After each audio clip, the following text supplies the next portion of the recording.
내 자녀를 노엽게 하지 말라. 오늘도 계속해서 이런 주제로 말씀을 드립니다. 어렸을 때 경험한 분노, 노여움의 감정은 견고한 성처럼 인생을 그 안에 가둬버립니다. 자신을 가둘 뿐 아니라 갇혀있는 그 분노의 창으로 세상을 바라보게 되어집니다. 분노의 감정을 벗어나는 것은 불가능해 보일 정도로 힘이 듭니다. 그가 인생을 살아가는데 지울 수 없는 그런 아픈 흔적으로 남게 되는 거죠. 불행하게도 많은 경우 부모들은 자녀들이 성공할 때 그들을 받아들이지만 자녀들이 실패할 때 받아들이지 않는다는 것을 은연중에 자녀들에게 보여줍니다. 그럴 때 아이들은 부모가 자기를 미워하고 있다고 생각합니다. 자녀는 부모가 자기를 받아주지 않는다고 생각할 때 다른 사람에게 인정받기를 원하게 됩니다. 자녀들은 자신이 가지고 가치 있는 사람이라고 느낄 때 당당하게 자립합니다. 어린 시절에 어떻게 용납되었는가 하는 것에 따라서 성인이 되어서 남의 존중을 받는 그런 정도가 결정이 되는 겁니다. 부모가 자기를 수용해 주지 않는다는 생각을 왜 하게 될까요? 아이들을 계속해서 비난할 때입니다. 한 청년이 자기 어린 시절에 대해서 이렇게 말했습니다. 나는 내 자신이 어떤 일을 제대로 했다고 느낀 적이 없다. 부모는 내가 어떤 일을 하든지 마음에 안 든다고 흠만 잡았다. 그래서 나는 계속해서 좌절을 경험했고 결국에는 스스로 어떤 일을 한다는 것에 대하여 공포심을 갖게 됐다. 청소년기에 내게 일자리를 주실 정도로 나를 신뢰했던 그 사람을 만나지 못했다면 나는 어떤 직장도 중요한 일도 할 만한 자신감이 없었다라고 말했습니다. 또 아이에게 분노를 갖게 하는 것은 내 아이를 다른 아이와 비교하는 것입니다. 비교한다는 것은 있는 그대로 받아들이지 않는다는 느낌을 받게 하죠. 비교하는 것은 대개 어린 나이 때부터 시작이 되죠. 이웃 아이와 자기 아이를 비교합니다. 이렇게 되풀이되는 비교를 경험하면 개인적인 발전을 대하여 발걸음을 멈추고 열등의식을 강하게 갖게 됩니다. 어떤 분야에서는 남보다 뒤질 수 있습니다. 그러나 잘하는 일도 많지 않습니까? 아이들은 지적을 당하는 것보다 그 잘하는 일에 대해서 아이들은 격려받기를 원합니다. 하나님께서 나에게 주신 이 자녀는 하나님이 각자에게 주신 특별한 것들을 주셔서 이 땅에 보낸 것입니다. 자꾸 남이 가지지 않은 것을 가지고 너는 왜 없느냐 지적하기보다는 그 아이의 장점, 재능을 발견하고 그것을 발전시켜 가도록 격려하셔야 합니다. 아이들은 모두가 다 다릅니다. 개성이 있습니다. 부모들은 난 우리 막내가 왜 이렇게 되는지 모르겠어. 똑같이 애들을 다 대했는데 말이지요. 여러분, 아이들은 똑같지 않습니다. 또 똑같이 대해서도 안 됩니다. 각자의 독특함이 있습니다. 부모는 그것을 발견해야 되고 그리고 거기에 맞도록 아이들을 중요한 사람으로 대우하셔야 합니다. 성격도 어떤 아이는 조용하지만 어떤 아이는 매우 좀 시끄러운 아이들이 있죠. 다양한 아이들의 그 모습을 인정해주고 이것은 비교 가치가 아니라 그 아이의 특색이라고 생각하십시오. 또 과잉보호를 받을 경우도 아이들이 분노를 품는다는 거 아십니까? 예를 들면 아들아, 수영을 배우기 전까지는 절대로 물에 들어가지 말라. 자, 그러면 그 아이가 어떻게 수영을 배우겠습니까? 그러니까 충분치 못한 보호보다는 과잉보호가 더 위험합니다. 부모는 어떻든지 자녀를 위험으로부터 보호를 하려고 하죠. 그러나 아이들은 과잉보호를 함으로 인해서 믿음보다는 공포심이 자리를 잡게 되고 모험도 하지 못합니다. 또 무엇이 그 자녀가 부모로부터 받아들여진다고 그렇게 느낄까요? 아이들에게 여러분들이 그들을 사랑하고 그들과 함께 하는 것을 진심으로 즐거워한다는 걸 알려주셔야 합니다.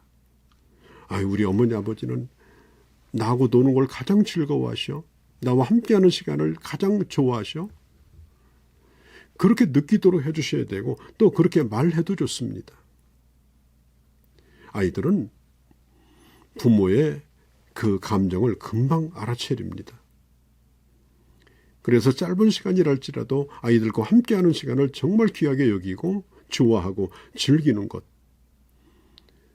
그럴 때에 이 아이들은 대단히 행복해하죠. 그래서 부모가 아이들을 위해서 시간을 내준다든지 또 아이들의 일을 좀 도와주고 함께한다든지 그렇게 하는 것을 아이들에게 편하게 보여주십시오. 그리고 친구도 받아들이셔야 합니다. 내가 내 자녀를 받아들인다면 자녀들의 친구도 중요한 겁니다. 그래서 그 친구들을 자유롭게 집으로 데려올 수 있도록 친구가 찾아오기 좋아하는 곳이 되도록 해야 합니다. 친구를 집으로 자유롭게 초대하지 못하므로 많은 아이들이 좋은 우정을 갖는데 방해를 받고 그리고 어려움을 겪습니다. 부모들이 공개적으로 자녀의 친구를 비난한다든지 그렇게 하면 자녀는 정말 상처를 받습니다. 아이들의 친구들을 나도 좋아한다. 그것을 알려주는 것은 부모가 자기를 용납한다는 것을 강하게 느끼게 해주는 것입니다. 또 아이들에게 솔직하십시오. 부모는 아이들 앞에서 완벽하기를 원하죠. 그러나 우리의 실패에 대하여 자녀들 앞에서 인정할 때 우리 부모도 완벽하지 않다는 사실을 알게 되어지고 부모에 대하여 너그러운 마음을 품게 됩니다. 뿐만 아니라 다른 사람의 실수를 보면서 비난보다는 그걸 받아들이고 또 웃음으로 넘길 수 있는 그런 여유도 배우게 되는 것이죠. 많은 부모가 자녀들 앞에서 나는 완벽해. 나는 너처럼 실수한 적이 없어. 그런데 누구 닮아서 그렇게 합니까? 누구 닮아서 공부를 못합니까? 뻔한 거 아니겠습니까? 그럴 때 네 아버지도 너만 할 때 정말로 공부 못했어. 그런데 지금 괜찮잖아. 그렇게 하게 될 때 아이들은 오히려 더 재밌어하고 기쁨으로 공부를 하려고 하게 될 겁니다. 특별히 아이들의 말에 귀를 기울이십시오. 나는 너를 받아들인다라고 하는 그 부모의 태도가 뭐냐? 아이들의 말을 잘 들어보는 것입니다. 아이들이 무슨 얘기를 하려고 하면 그걸 말이라고 하니 그리고 입을 닫아버린다면 다음에는 다시 입을 열지 않습니다. 자녀는 부모가 시간을 내어서 자기 얘기를 들어줄 때 부모가 자기를 받아들인다라고 하는 확신을 갖게 되죠. 여러분, 사랑이라는 것은 뭡니까? 나를 위해서 시간을 내주는 게 사랑 아니겠습니까? 또 아이들을 가치 있는 존재로 대우하셔야 합니다. 아이들을 남의 집에서 온 손님처럼 여러분 대하지 않습니까? 집에 온 손님을 대하듯 고맙다, 미안하다 라는 말을 쓰고 그리고 그 아이에게 친절하게 해보십시오.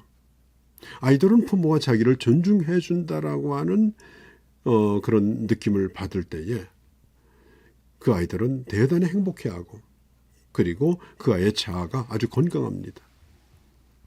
존 노크는 말하기를 어떤 사람에게 성인 대우를 빨리 하면 할수록 그 아이는 빨리 성인이 된다고 했습니다.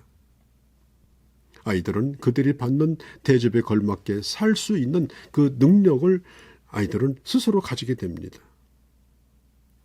아이를 말썽꾸러기라고 부르면 그는 아마도 늘 말썽꾸러기로 행동을 하게 될 겁니다. 아이들을 나쁘다고 자꾸 말하면 나쁜 아이로 증명될 가능성이 높습니다. 자녀를 가장 귀한 사람처럼 존중해 보시기를 바랍니다.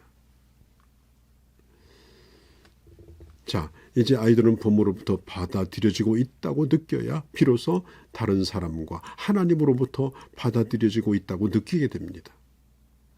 모든 아이는 우리가 각기 다른 지문을 가진 것처럼 독특합니다. 도로시 롤트라고 하는 사람의 말을 인용하면서 말씀을 닫겠습니다.